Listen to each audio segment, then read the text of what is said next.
اسلام کہتا ہے کہ اللہ تعالیٰ نے ہر چیز کو پیدا کیا، لیکن اللہ تعالیٰ کو کس نے پیدا کیا؟ یہ سوال بالعموم کیا جاتا ہے، لیکن اس بات پر غور کرنے کے لیے لوگ تیار نہیں ہوتے کہ کسی چیز کے بارے میں یہ سوال کب پیدا ہوتا ہے کہ اس کا کوئی خالق ہونا چاہیے۔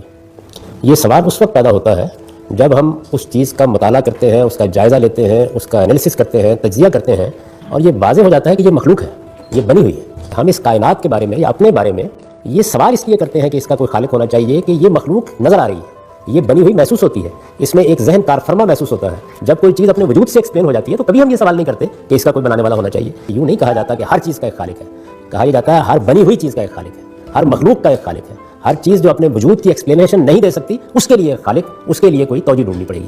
تو پہلے چیز کے بارے میں فیصلہ کیا جاتا ہے، پھر خالق کا سوال پیدا ہوتا ہے۔ یہ جو آپ نے نقل فرمایا ہے کہ اسلام کہتا ہے کہ ہر چیز کا ایک خالق ہے، اسلام نے یہ کبھی نہیں کہا۔ وہ یہ کہتا ہے ہر مخلوق کا ایک خالق ہے، ہر نظم کا ایک ناظم ہے، ہر معلوم کا ایک عالم ہے۔